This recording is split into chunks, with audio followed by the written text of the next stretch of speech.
안녕하십니까. 예, 원고를 읽겠습니다. 저희 어린 시절에는 역사의 주인은 하나님이란 말이 상식이었습니다. 6.25 전쟁은 동족 상전의 비극이며 인본 직업이 이젠 참혹한 인명살상이며 한국인은 예술을 믿고 회개해야 제2의 유교 동란이 없는 평화를 누린다는 문화 속에서 자랐습니다. 그러니까 하나님 창조하신 이 그 세상에 그 개인의 그 이기적인 욕망이 그 창조 세계와 더불어 나타났는데 그 이기적 욕망이 6.25 전쟁과 더불어 나타났다. 그래서 그런 죄성을 회개해야지 사회를 이루고 살고 수 있다. 그러한 어린 시절은 일제 36년을 청년 시대로 보냈던 1910년대부터 20년대 출생 세대의 말년기와 겹쳐 있습니다. 그분들은 중년에는 6.25 전쟁을 겪었고 장년층에는 가난의 시대를 겪었습니다. 그분들은 그분들 세대의 고통을 벗어나기 위해서 국가의 힘을 모아야 한다고 주장을 했습니다.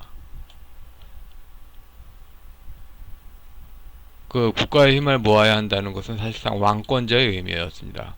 운동권 586들의 과거 회상은 율제주 시대와 6.25 체험 때문에 권위주의의 의적일 수밖에 없었던 지배층에 저항했다는 이야기입니다. 저는 냉정한 말로 4.19 세대란 말 믿지 않습니다. 모든 형태의 세대로 믿지 않습니다.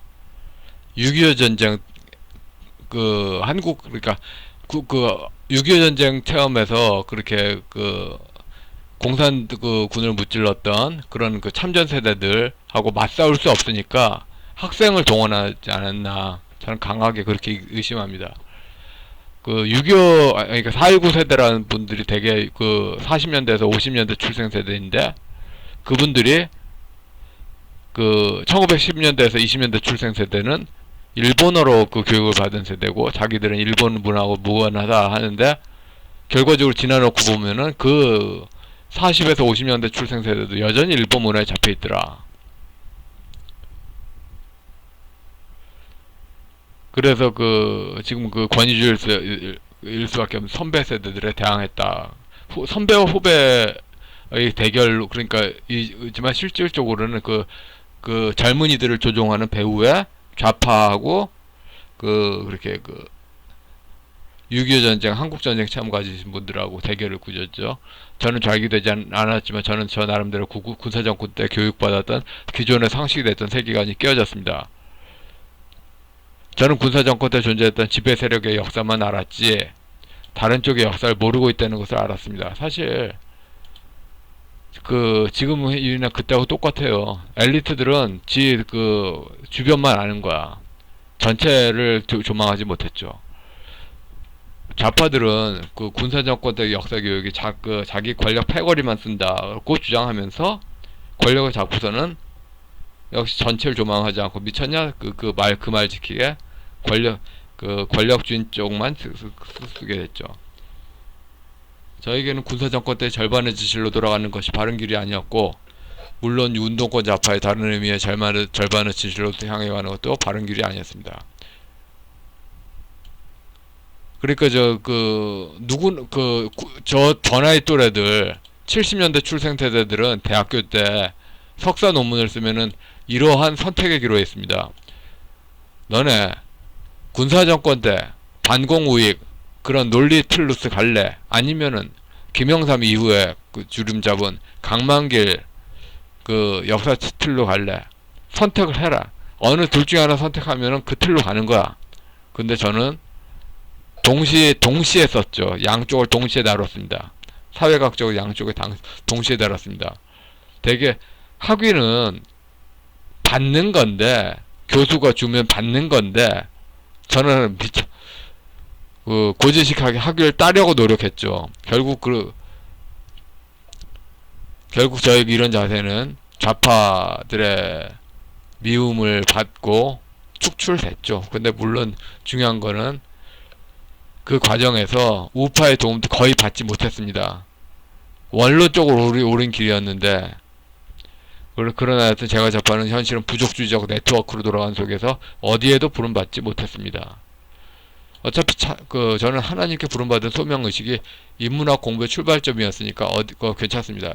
저는 세상이 하나님 창조 세상을 믿습니다. 저는 예수 그리스도가 하나님의 독생자임을 믿습니다. 저는 그리스도가 고난을 받아서 십자가에서 못 박혀 죽으시고 장사된 지 사흘 만에 부활하심을 믿습니다. 그 부활이 새하늘과 새 땅을 만드시는 하나님의 역사가 될 것을 믿습니다. 저는 한국 개신교 신자들이 십자가를 바라보며 각자의 죄를 회개하도록 성령 하나님이 역사하실 것을 믿습니다.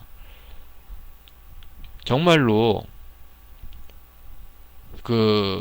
한국교회 신자들이 다시 성경 본문대로 바른 교리대로 바른 복음의 진리대로 돌아서면은 지금 그 성경 본문만 있지 실제로는 신앙이 지금 많이 훼절됐잖아요.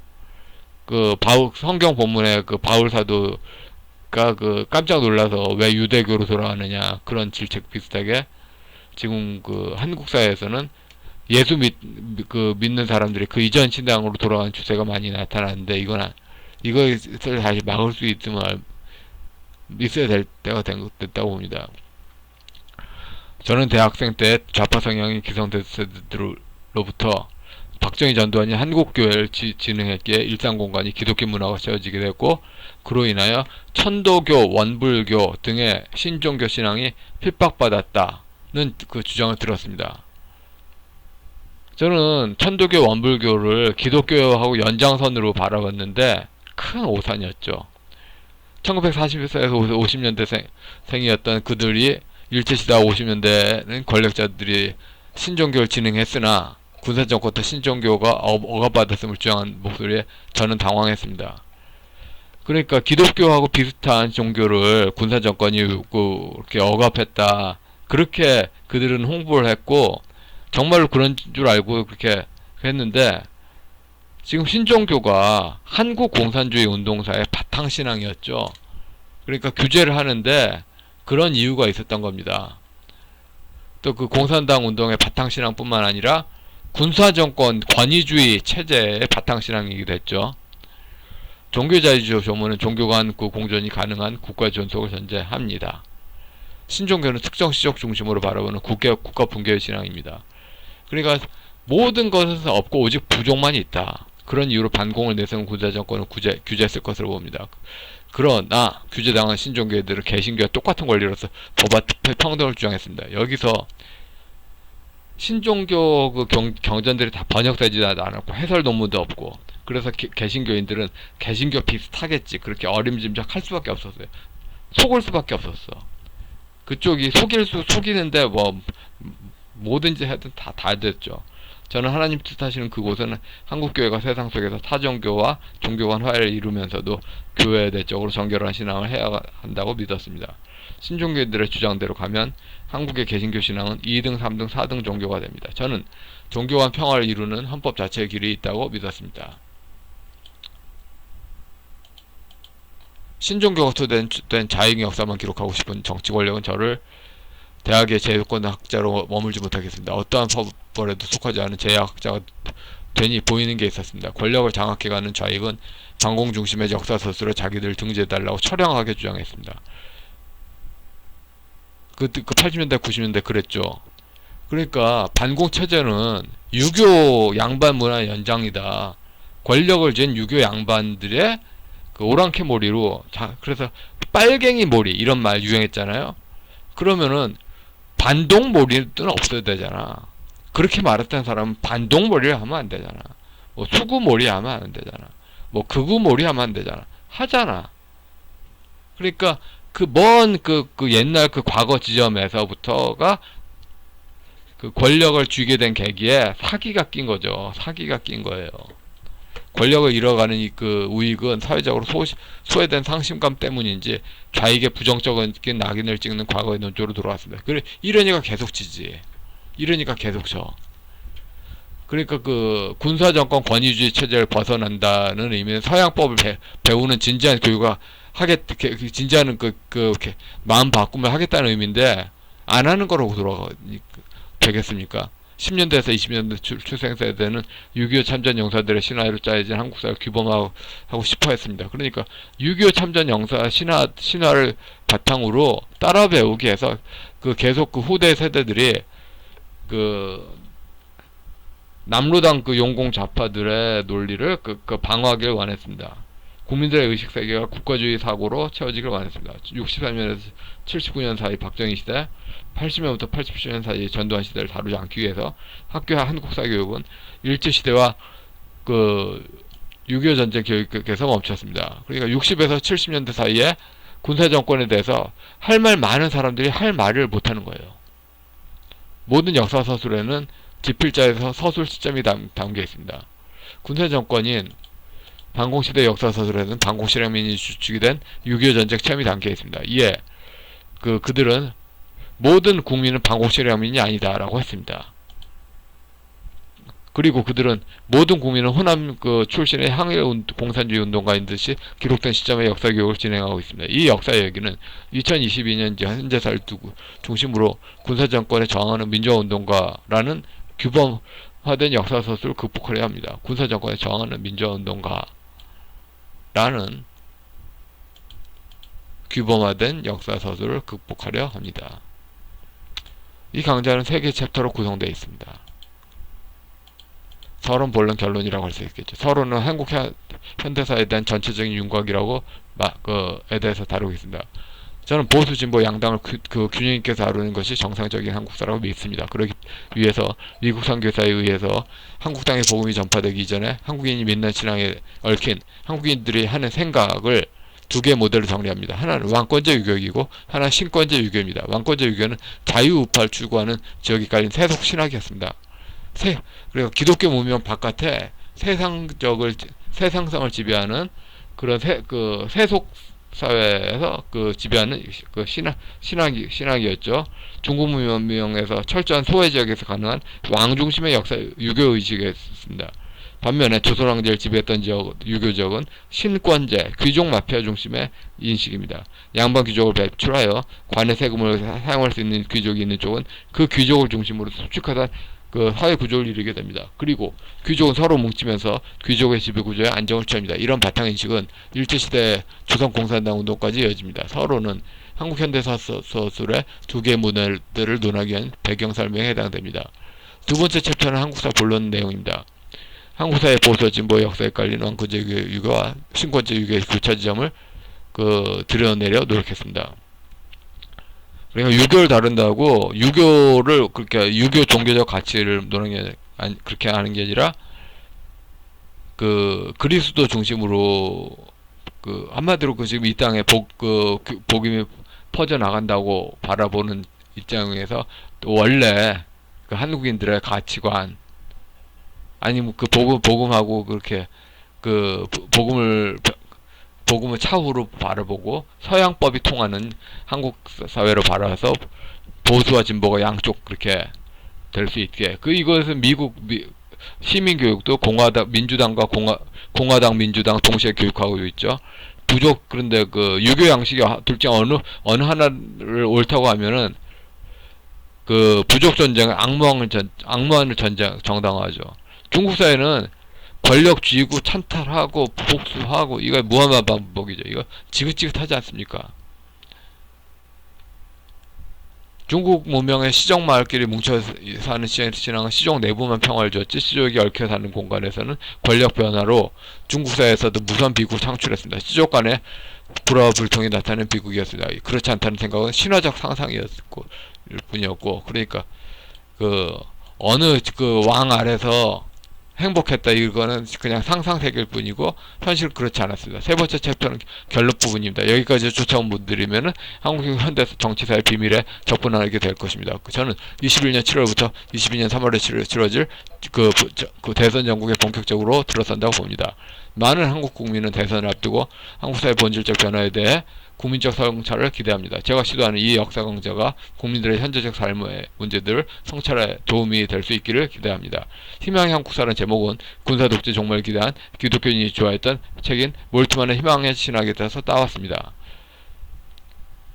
중국의 부족전책처럼 이쪽이 선이고 저쪽이 악이라는 의미가 아니라, 그래서 이쪽에서 악마인 왕조가 무너지고 우리 편인 선인 왕이 들어선다.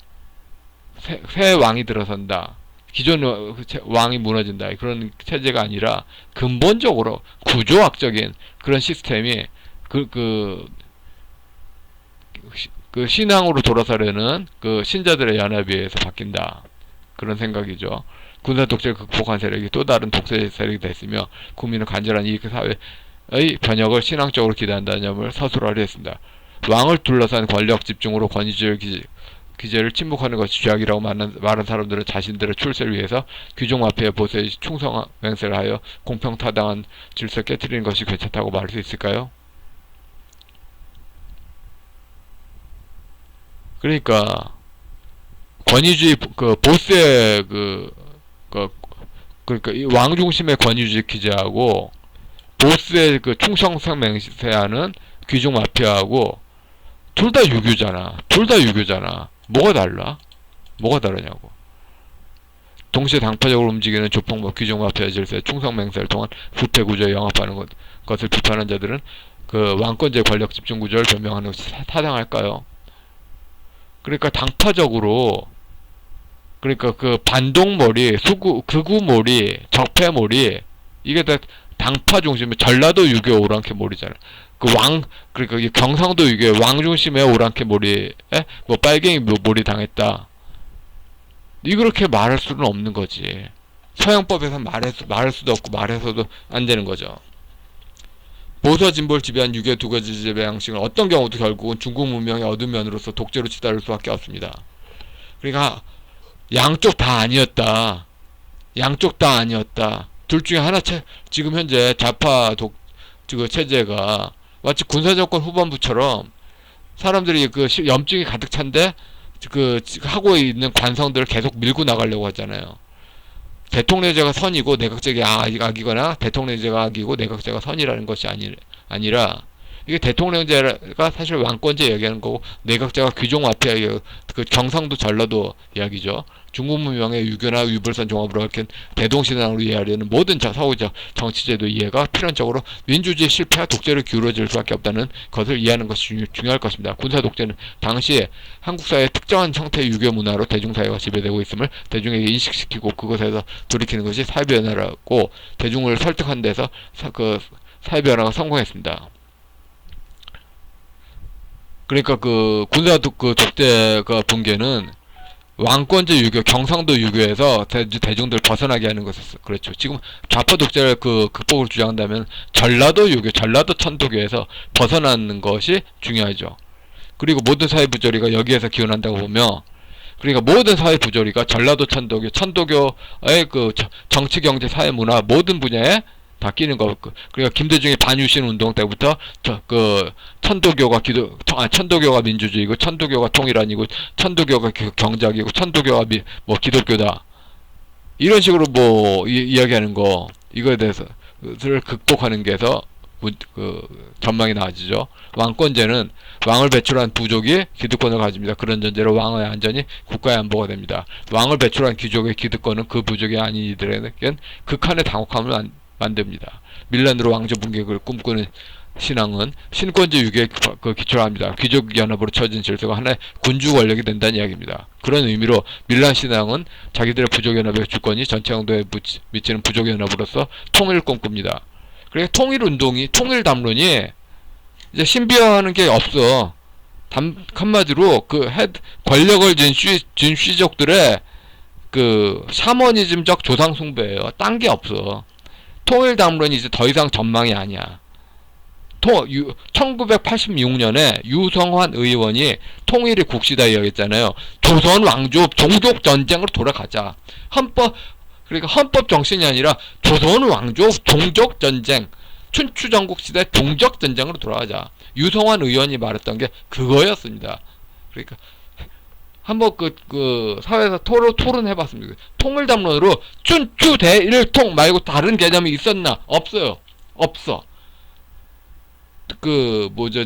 캉유웨이의 대동서에 나타나는 그런 유불선이 통합된 대동신앙. 어차피 그런 대동신앙에는 그게 세상적으로 권력을 진 귀족들의 조상숭배, 귀족 시족들의 그 집단들의 그 북한의 혁명 열사름 같이 그런 집단적 그 망자들의 그 조상 숭배 그거죠. 그게 뭐 그러니까 북한의 혁명 열사릉이 하나로 묶여가지고 그렇게 하나의 역할을 하듯이 그러니까 다원성이 사실 없듯이 또 그 종묘 있지 않습니까? 그 종로 4가인지 5가에 임금이 다 다를 거 아닙니까? 그런데 종묘로 묶이면은 다원성이 없죠. 그러니까 그 지금 현재 그 신종교로의 통일이 아니라는 게 별게 없었어요. 아무것도 없었어요. 아무런 내용이 없었어요. 그러니까 다음 세대가 계속 속은 거야. 밀란 신앙으로 건국 반대 운동을 하는 쪽에 통일 운동은 건국 반대 운동의 부족 연합. 그러니까 그 전라도 천도교의 통일운동은 전라도 천도교 시족 혈연 연합, 전라도 향후의 단결이고, 북한 정권 붕괴를 꿈꾸는 통일은 그 이승만에 줄 섰던 경상도 천도교. 그러니까 경상도 천도교 또 전라도 천도교보다 숫자적으로 적어요.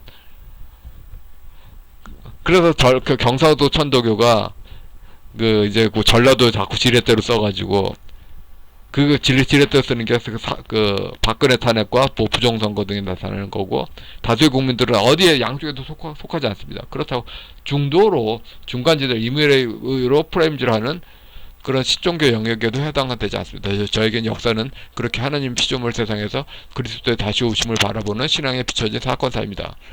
그러니까 함석헌의 뜻으로 본 한국 역사는 매번 사건이 벌어지면서 조상님이 따라온다고 보잖아요. 조상님이 따라온다.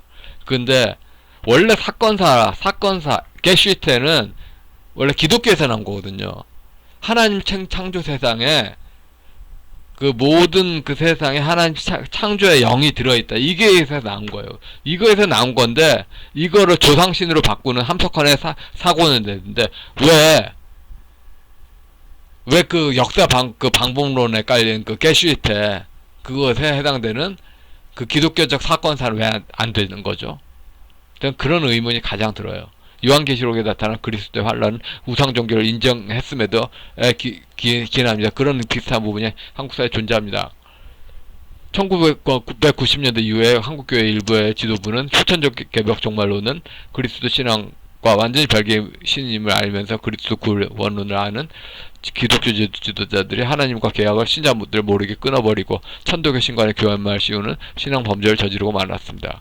중국이 전해준 유불신선 신앙에는 창세기 4장의 카인에 해당되는 노골적인 범죄 모습이 드러나고 있습니다. 창조세계의 인간의 죄가 가득 찬 세상을 느끼는 것은 기독교 구원인식의 토대가 됩니다. 피조물 세상에서 하나님을 알만한 부분에서도 하나님의 역사를 모른다면 하나님과 인간의 계약이 끊어집니다. 함석헌 선생은 무당 접신처럼에 비춰진 유불선 신앙의 기독교를 포개놓으면서 뜻으로 본 한국 역사를 썼습니다. 조상신을 만난 사건사로서 처음 인식이 함석헌 선생의 역사입니다. 저는 함석헌 선생의 과거 역사인식처럼 성서적 입장에서 본 한국 역사만이 바른 역사 서술이라 믿습니다. 함석헌은 국가주의만을 도둑으로 지칭했으나 체험적으로나 신앙적으로나 학문적으로 함석헌 선생이 틀렸다고 봅니다. 인간의 죄성이 있는 모든 곳에 도둑이 있었으니까요. 여기까지가 저의 제 강의에 대한 오리엔테이션입니다. 부디 저의 강좌를 계속 들어주시고 2021년에 완전히 새로 쓰는 한국 현대사의 여정을 같이 따라서 봤으면 좋겠습니다. 예, 여기까지 하겠습니다.